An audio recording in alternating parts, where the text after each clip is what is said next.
Shalom saudara-saudara yang dikasihi oleh Tuhan. Hari ini kita kembali bertemu di khotbah online GPC Anugerah Bermazmur 7 Juni 2020.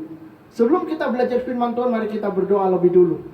Tuhan Yesus, terima kasih untuk anugerah-Mu hari ini yang begitu besar dan luar biasa bagi kami.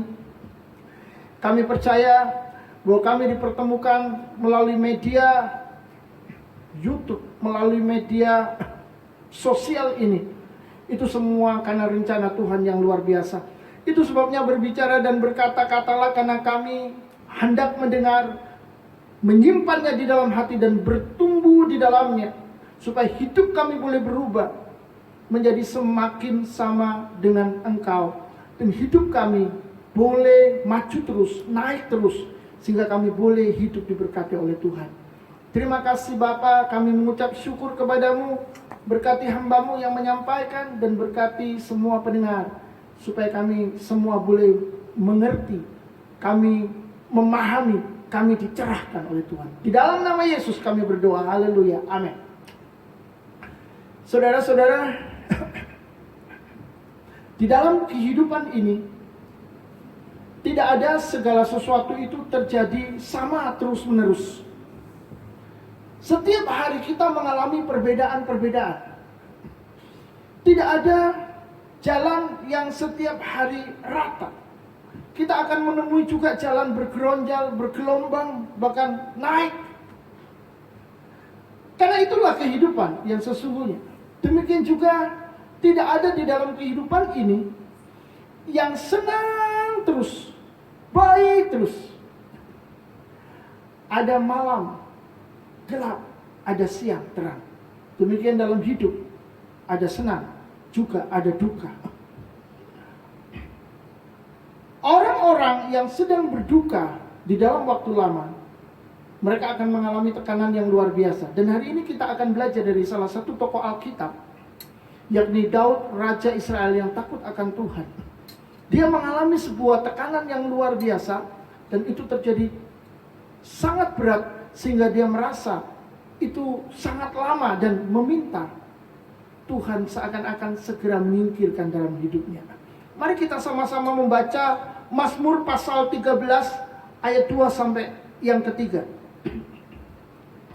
Berapa lama lagi Tuhan kau lupakan aku terus menerus? Berapa lama lagi kau sembunyikan wajahmu terhadap aku? Berapa lama lagi aku harus menaruh kekhawatiran dalam diriku dan bersedih hati sepanjang hari? Berapa lama lagi musuhku meninggikan diri atasku? Ada banyak orang yang merasa ditinggalkan Tuhan ketika sedang dalam kesesakan, ketika sedang di dalam pencobaan. Saudara-saudara, itu adalah masa-masa yang sangat tidak menyenangkan. Sebenarnya di dalam kesesakan itu tidak masalah, jika kondisi ini yang menyebabkan rasa nyaman hilang itu cuma dalam waktu singkat. Tetapi kalau itu terjadi terus-menerus dalam jangka waktu yang cukup lama, itu bisa membuat seseorang merasa Tuhan itu diam, bahkan tidak peduli padanya. Nah, itulah yang menjadi masalah. Orang-orang seperti ini isi hatinya yang ada cuma khawatir, cemas, takut, dan sedih. Itu adalah gambaran dari hati yang tidak memiliki sukacita dan pengharapan. Jadi betapa beratnya jika sebuah kesesakan yang terjadi dalam hidup kita itu tidak kunjung selesai. Dalam 2 ayat 3 dan 4, Daud telah berkata, berapa lama lagi? Itu sebanyak 4 kali. Itu menunjukkan bahwa dia benar-benar sangat tertekan. Itu menunjukkan bahwa dia sudah tidak sabar dengan persoalan yang terasa begitu sangat lama. Bahkan di ayat yang ketiga, Daud berkata kepada Tuhan, berapa lama lagi musuhku meninggikan diri di atasku? Ini adalah sebuah penjelasan yang lain. Mengapa? Karena ini menunjukkan bahwa masalah lebih superior, lebih kuat daripada Daud itu sendiri. Maka saudara-saudara, lengkaplah kesulitan yang dijalaninya. Meskipun ia percaya kepada Tuhan, hari-hari berhadapan dengan corona atau COVID-19 itu sangat menyesakkan dada. Saya percaya akan banyak sekali orang yang berkata, berapa lama lagi corona ini akan berakhir? Betul tidak? Sampai-sampai bermunculan video-video yang menunjukkan bahwa masyarakat sedang mengusir corona dengan doa. Bahkan ada yang mengusir corona dengan umpatan-umpatan. Tidak enak didengar di telinga. Tetapi itu adalah ungkapan daripada hati yang sangat kesal, hati yang sangat marah. Kenapa corona ini tidak segera pergi darinya? Tidak segera hilang saja di muka bumi ini.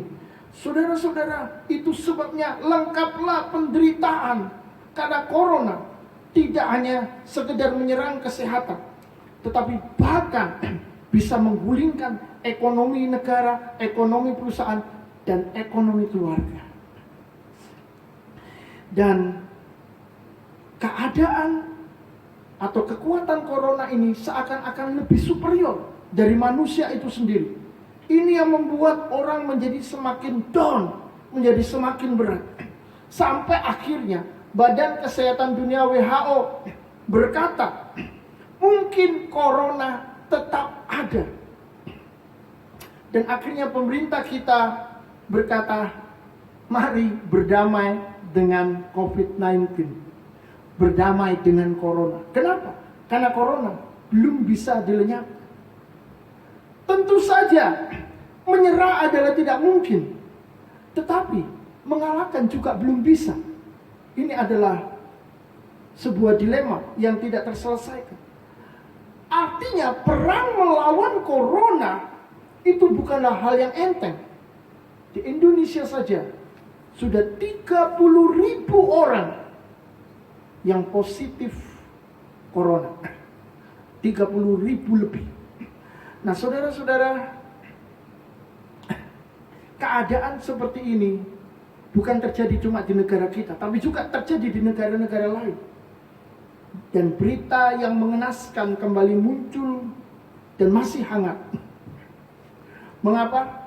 Karena di Amerika, di masa pandemi COVID-19, persoalan rasisme kembali diangkat. Karena seorang polisi kulit putih menangkap pria kulit hitam yang dituduh melakukan transaksi uang palsu. Lalu dia menindih leher pria kulit hitam ini dengan lututnya. Persoalannya, dia menindih terlalu kuat dan terlalu lama sampai akhirnya pria kulit hitam ini mati. Maka saudara-saudara, masyarakat kulit hitam seakan-akan memperoleh alasan untuk melakukan demo besar-besaran. Mereka memiliki alasan untuk meluapkan kemarahan mereka, emosi mereka. Dan hal ini menjadi sebuah pemicu yang berdampak sangat buruk bagi Amerika. Sangat disayangkan dan sangat disesalkan bahwa demo ini berujung anarkis, terjadi penjarahan dan pencurian di negara yang begitu besar dan luar biasa ini. Terjadi perusakan-perusakan yang tentu saja itu akan menambah beban masyarakat Amerika yang belum selesai menanggulangi corona. Maka saudara, yang namanya jam malam untuk memutuskan rantai COVID-19 ini hilang. Dan kita tidak tahu apa yang akan terjadi nanti, bagaimana penyebarannya. Mudah-mudahan Tuhan yang Maha Besar itu baik dan Dia tidak membiarkan itu menyebar lebih banyak lagi karena masalah ini. Tetapi saudara-saudara, di sisi lain, saya melihat sebuah pemandangan yang indah. Ketika masyarakat kulit hitam dan tentunya ada juga masyarakat kulit putih Amerika yang ikut berdemo di sana, ketika keadaan sedang kacau, keadaan sedang panik, ada sebuah kelompok yang cukup banyak dari orang-orang kulit putih yang bertemu dengan orang-orang kulit hitam secara terbuka, dan mereka meminta maaf, dan sepertinya mereka juga sedang berdoa. Saya melihat air mata yang keluar dari laki-laki kulit hitam, dan buat saya itu sangat indah. Itu bicara tentang kasih, itu berbicara tentang pengampunan, itu berbicara tentang perdamaian, penerimaan. Dan saudara-saudara, saya membayangkan hal itu seperti seekor burung yang berkicau begitu keras dan lantang di tengah-tengah sebuah kondisi perang yang penuh dengan kekacauan luar biasa. Itu sangat indah. Tapi hari ini mungkin Amerika sedang menjerit. Berapa lama lagi ya Tuhan kesusahan ini akan berlalu? Sampai berapa lama lagi? Saudara-saudara, di Indonesia sendiri banyak orang yang merasa putus asa, merasa takut, merasa kecewa, karena masalah-masalah kemudian muncul di depan mereka. Di Indonesia, orang yang biasanya susah semakin susah karena keluarganya meninggal gara-gara corona. Kesusahannya bertambah. Mereka yang biasanya kerja baik tergoncang karena pekerjaannya terhambat, gajinya jadi separuh, dan bahkan mereka masih belum tahu langkah yang selanjutnya. Banyak orang bingung dengan nasib kehidupan mereka pada saat ini. Mereka yang sudah merancang untuk berumah tangga, berapa banyak yang harus membatalkan schedule dan harus menahan diri sampai waktu yang masih belum bisa dipastikan. Mungkin saat ini masih ada secerca harapan untuk mereka melakukan itu. Tapi tentu saja semuanya berubah, tidak bisa mengundang banyak orang. Lalu bagaimana dengan yang sakit? Mereka semakin tertekan karena begitu masuk rumah sakit karena penyakit mereka harus atau wajib melakukan sebuah rangkaian tes menggunakan rapid test untuk menentukan, memastikan apakah mereka ini memiliki antibodi untuk melawan corona. Maksudnya apakah antibodinya muncul, apakah reaktif atau non reaktif. Saudara-saudara, ini menekan mereka yang sedang sakit, karena sudah ada beban dengan sakitnya sendiri. Sekarang mereka terbeban dengan sakit baru yang bisa terjadi atau tidak terjadi dalam hidup mereka, yakni corona. Belum lagi pembesuk yang tentu saja pasti berkurang, yang biasanya bisa membuat mereka merasa terhibur, merasa ditemani, merasa diperhatikan. Sekarang mereka harus menerima kenyataan bahwa mereka akan sepi besukan, dan itu akan membuat tekanan psikologis dalam kehidupan mereka. Jadi hari-hari ini banyak orang mengalami yang namanya pemasukan berkurang, pengeluaran bertambah, dan yang terakhir lebih memilukan, kepastian hidup tidak menentu.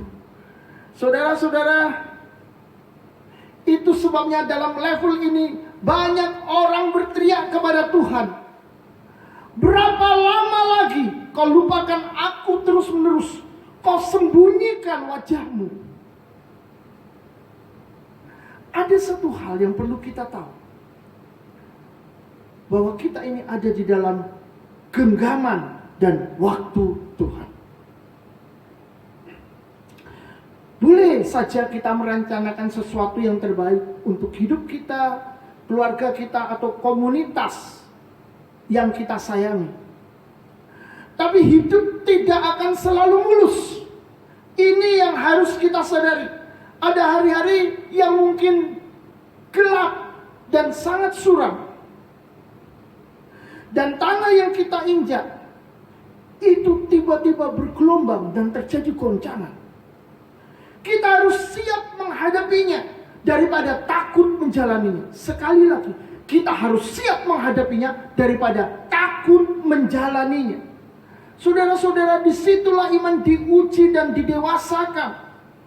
Ketika kita menghadapi tantangan-tantangan, masalah-masalah, kesulitan dan persoalan dalam hidup ini, pertanyaannya adalah, apakah dalam keadaan demikian kita masih mengandalkan Tuhan?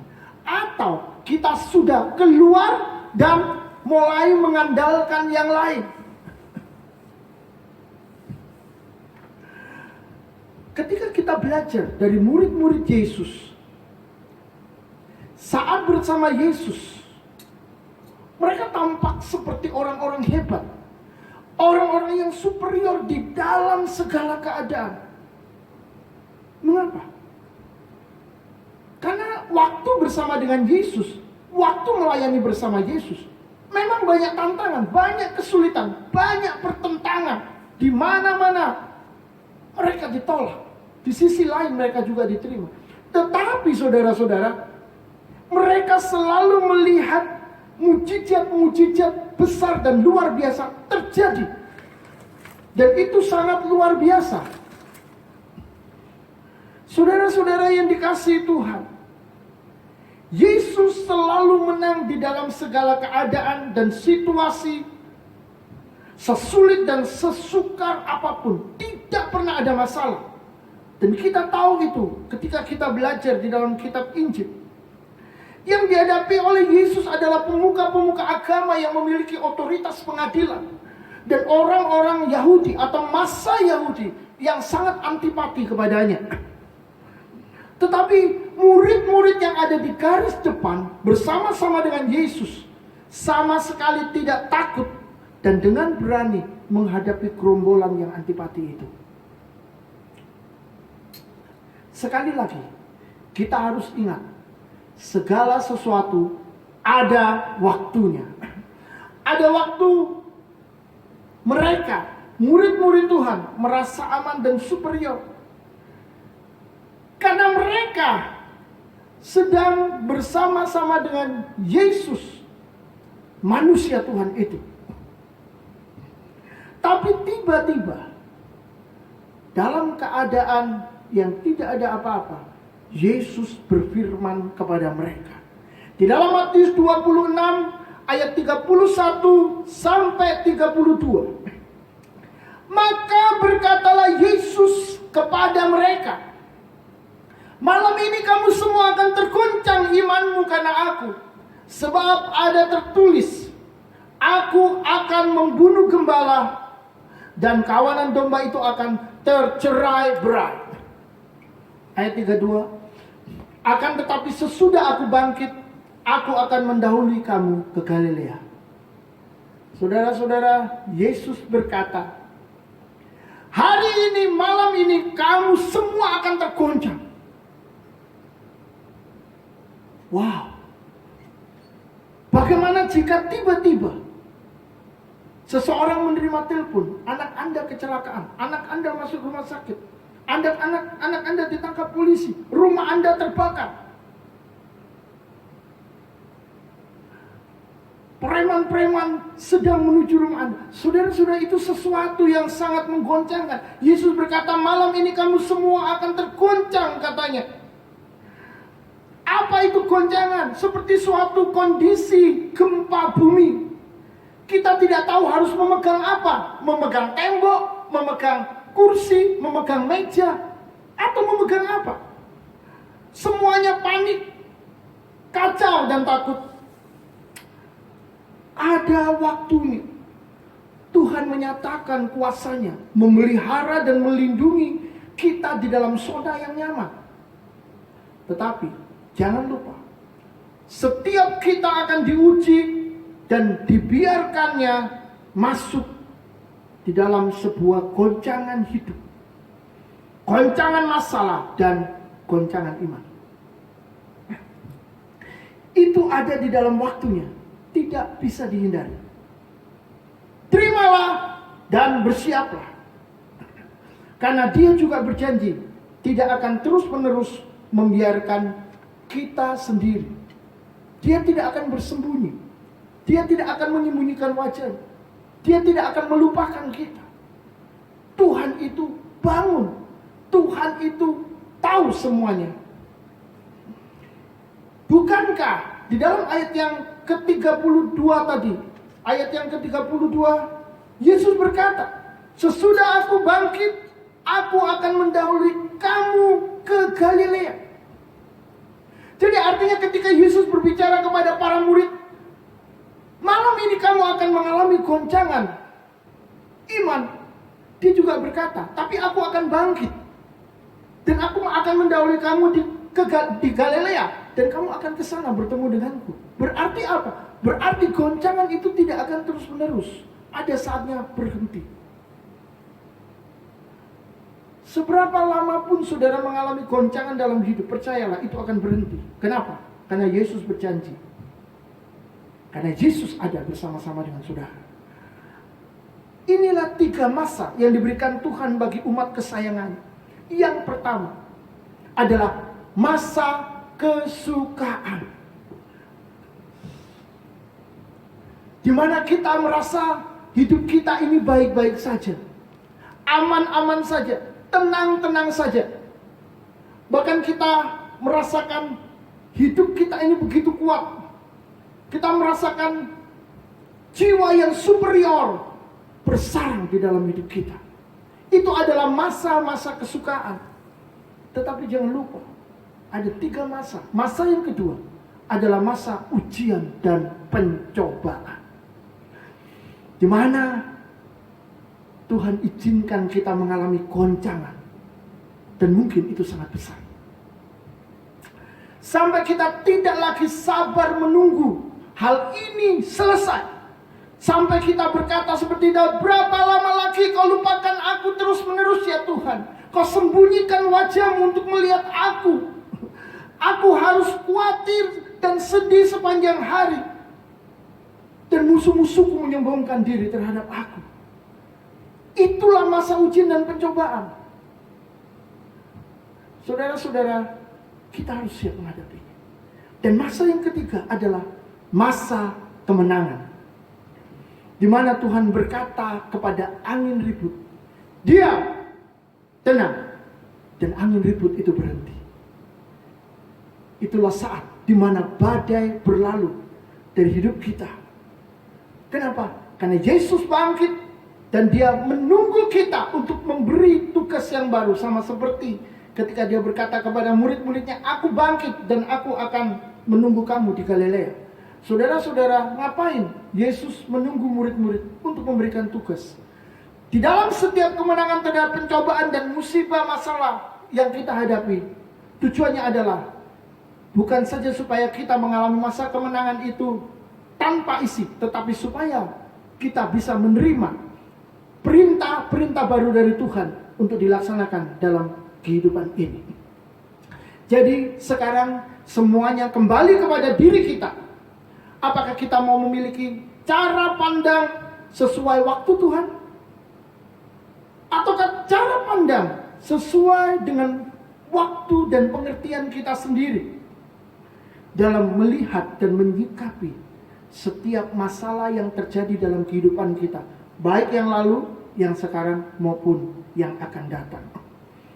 Ingatlah bahwa saat segala sesuatu baik-baik saja, lalu tiba-tiba terjadi goncangan, dan setelah itu selesai atau semua itu berlalu menjadi baik, tetap andalkan Tuhan.